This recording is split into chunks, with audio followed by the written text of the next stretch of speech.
जय सिया राम, जय राधे श्याम। मानस जी की इस क्लास में आपका बहुत बहुत स्वागत है। कहते हैं जिसने एक बार भी हमारे प्रभु श्री सिया राम जी की चरण शरण ग्रहण कर ली, स्वीकार कर ली, उसे फिर कहीं पर भी भटकना नहीं पड़ता।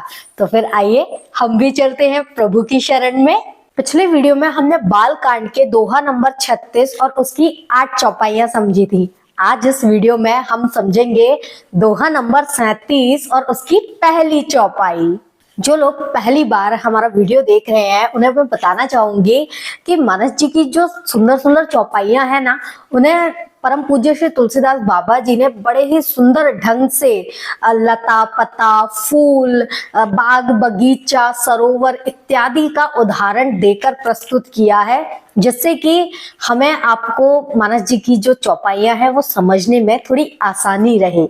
दोहा नंबर 37। पुलक बाटिका बाग बन सुख सुबिहंग बिहारू माली सुमन स्नेह जल सींचत लोचन चारू।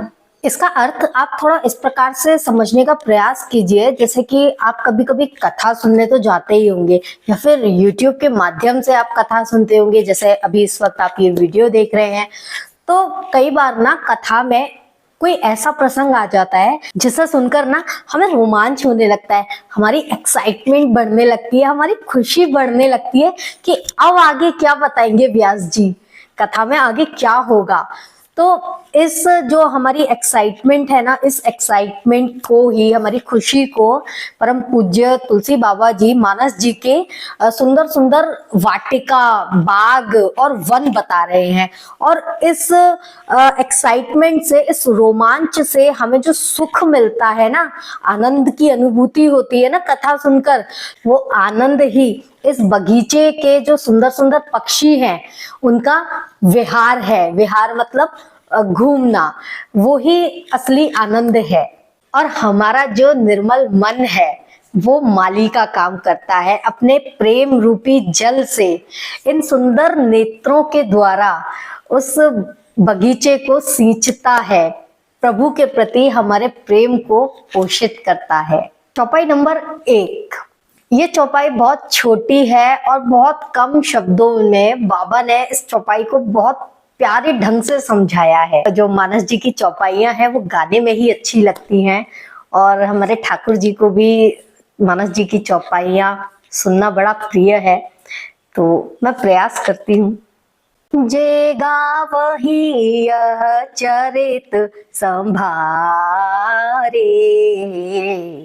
ते एहि ताल चतुर रखवारे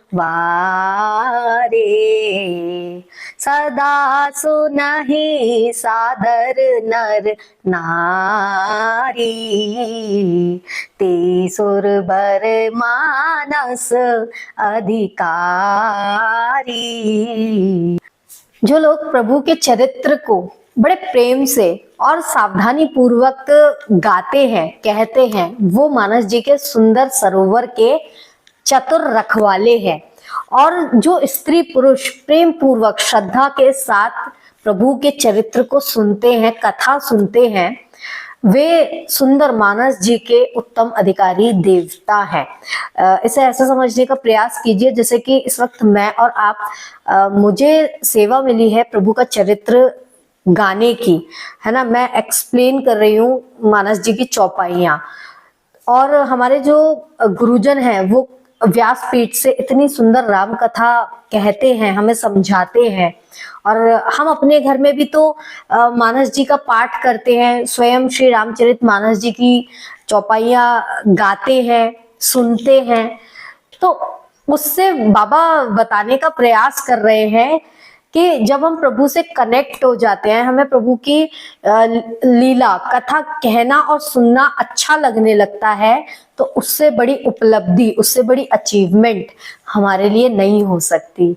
इसलिए प्रभु से प्रेम कीजिए और प्रभु की कथा से तो विशेषकर प्रेम कीजिए, क्योंकि बाबा की जी मानस जी का जो कॉन्सेप्ट है, बाग बगीचे पक्षी फल फूल सरोवर इत्यादि पे बेस्ड है। इसलिए हो सकता है मानस जी की चौपाइयां शुरुआत में समझने में कुछ लोगों को थोड़ी सी बोरिंग लग सकती है, लेकिन बस इतना ही कहना चाहूंगी कि आप जुड़े रहिए और सुनते रहिए, समझते रहिए। फिर आप कहेंगे कि मानस जी की चौपाइयां तो कहने में, गाने में, सुनने में अच्छी लगती हैं, तो फिर आप समझा क्यों रही हैं? सीधा सा कॉन्सेप्ट है कि जब तक आप किसी व्यक्ति, वस्तु, स्थान के बारे में जानेंगे नहीं, उनके साथ समय नहीं बिताएंगे, तब तक आपको उनमें प्रीति नहीं होगी, उनसे प्रेम नहीं होगा। और जब तक आपको उनसे प्रेम नहीं होगा, तब तक आपका उनमें मन नहीं लगेगा। और यदि हमारा प्रभु में मन नहीं लगेगा तो फिर हमारा कल्याण कैसे होगा?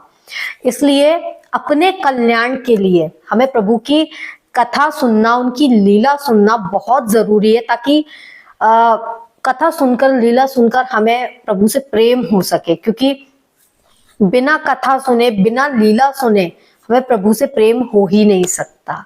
इसलिए प्रेम से मन लगाकर सुनते रहिए और समझते रहिए मानस जी की सुंदर सुंदर चौपाइयों को।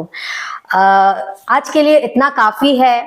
किसी का कोई प्रश्न हो तो नीचे कमेंट करके पूछ सकता है। अगले वीडियो में हम समझेंगे दोहा नंबर 37 की आगे की चौपाइयां।